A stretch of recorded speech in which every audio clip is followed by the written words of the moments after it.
अच्छा margin clear हो गया। अब तो रिकॉर्ड वगैरह में दोबारा कर देता हूँ एक दफ़ा, या पैडिंग भी उतार दूँ। अच्छा पैडिंग में चलते हैं, ये मैंने H1 किया, दिस इज पैडिंग अप्लाई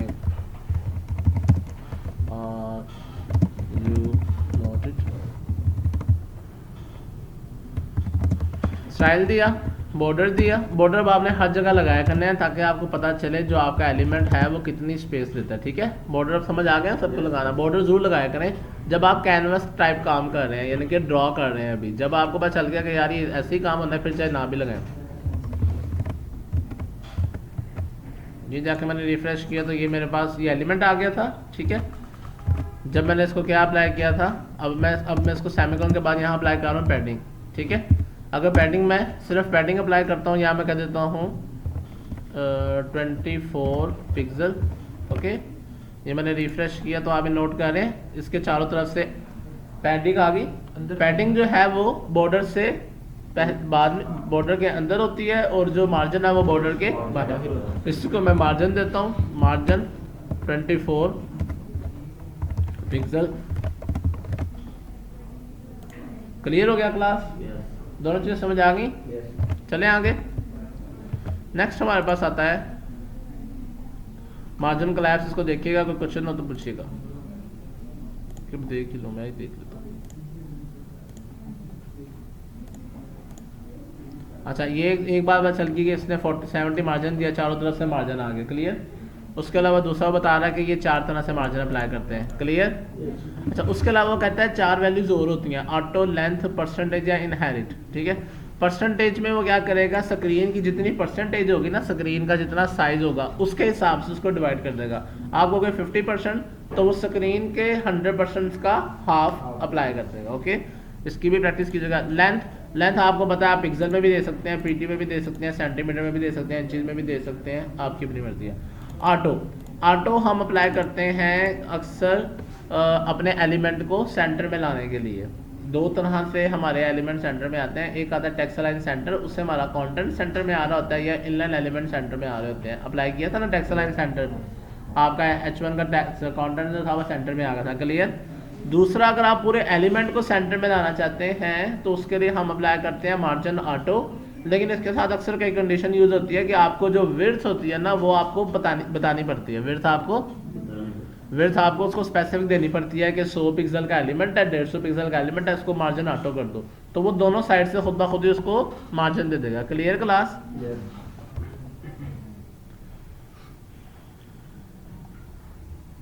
ये इसकी शॉर्ट हैंड प्रॉपर्टी भी है 25। ये टॉप है, ये राइट है, ये बॉटम है और ये लेफ्ट है। ठीक है, ठीक है, टॉप। अच्छा अगर 3 दोगे तो वो क्या होगा, पहली जो है वो टॉप के लिए, दूसरी राइट और लेफ्ट के लिए।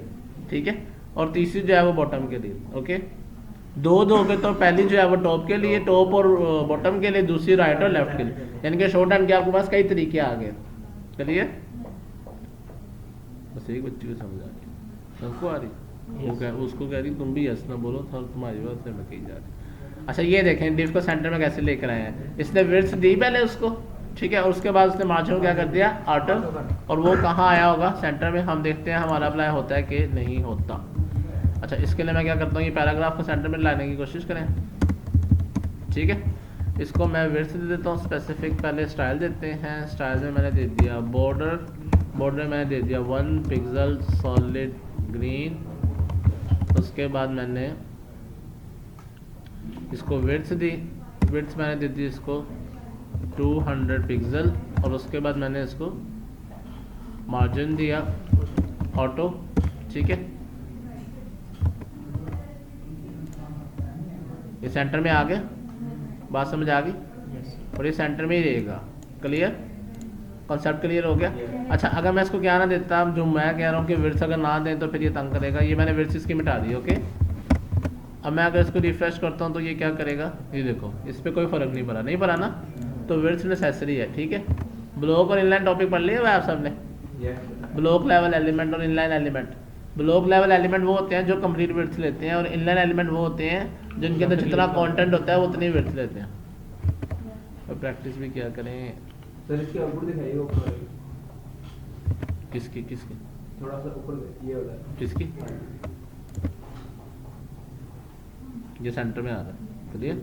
और ये देखें इसके ऊपर कोई इफेक्ट नहीं हो रहा, ठीक है। चेंज भी होगा तो उसके हिसाब से भी सेंटर। लेकिन अगर आपने इसको ज़बरदस्ती मार्जिन दे के यहाँ पर रखा होगा, सिर्फ मार्जिन दिया होगा राइट से या लेफ्ट से, तब जब आप इसको लाओगे तो ये आपके साथ साथ चलेगा।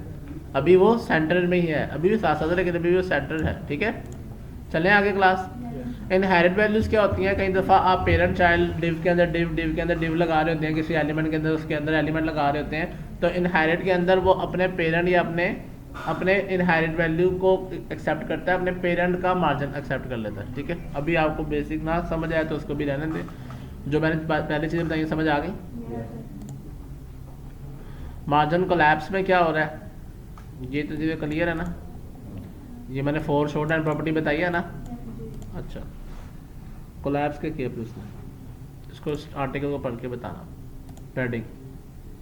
Padding clear, padding top right bottom left clear. अच्छा, इसमें भी वही कॉन्सेप्ट है, ठीक है, शॉर्ट हैंड प्रॉपर्टी के। Padding and element width. अच्छा, यहाँ पर एक कॉन्सेप्ट आता है, ये देखें, मुझे एक सवाल का जवाब दें आप सारे।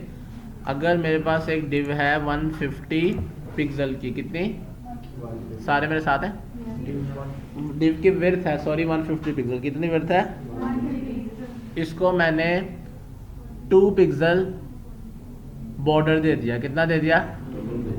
अब इसकी विड्थ कितनी होगी, फौरन बताना है। 158 148, विड्थ छोटी क्यों होगी? पहले आपने जैकेट ही पहनी हुई थी, अब आपने जैकेट पहन लिया, अब आप कितनी जगह ले रहे हो कुर्सी पे बैठने की? तो हाँ बताओ, मैंने उसकी विड्थ, एलिमेंट की विड्थ तो कितनी होगी मेरी जान? 152 हो जाएगी। क्या बात है, सारे इस भाई के साथ है, इनको हम दे दे रहे हैं और प्रिंस की मोटरसाइकिल। सारे इनके साथ है, सही कह रहे हैं, ये कोई इनके खिलाफ तो नहीं है। मैंने क्या दिया है, बॉर्डर दिया, कितना बॉर्डर दिया ना, बॉर्डर लेफ्ट तो नहीं दिया ना, बॉर्डर दिया ना, चारों तरफ से आएगा। अब्दुल्ला तो सोच रहे हो तो बताओ भी तो सही, कितनी होगी विड्थ? 154 होगी, चारों तरफ से, राइट लेफ्ट दोनों तरफ से होगा ना। ठीक है, नहीं समझ लगी? जिसको नहीं समझ लगी वो पूछे, बाकी बताएं। नहीं समझ लगी? आप बॉर्डर जब देते हैं तो चारों तरफ से नहीं होता। 2 पिक्सल का बॉर्डर दिया, राइट से भी 2 पिक्सल होगा, लेफ्ट से भी 2 पिक्सल होगा ना, कितना हो गया?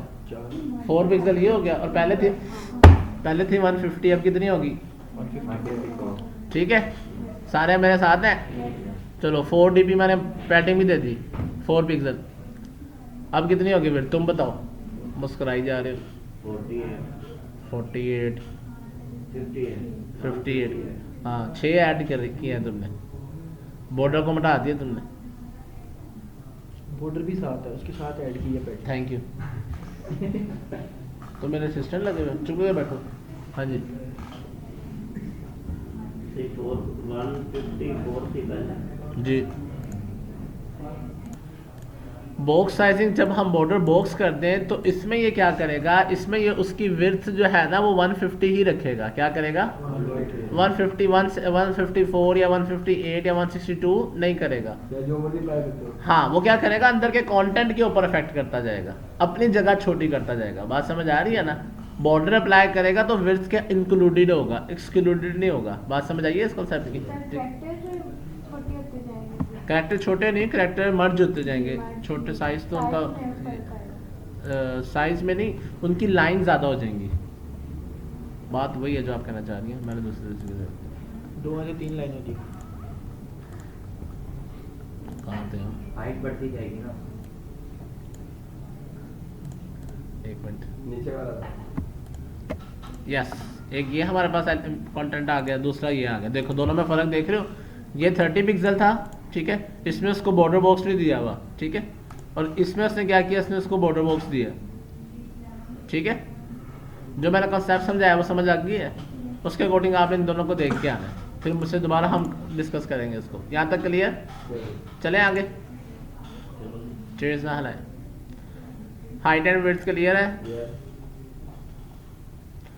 हाइट एंड विड्थ ऑटो भी अप्लाई होती है, ये भी आर्टिकल आपने पढ़ना है, इसको मैं भी नहीं पढ़ा रहा। बॉक्स मॉडल ये भी शायद आपने पढ़ना है।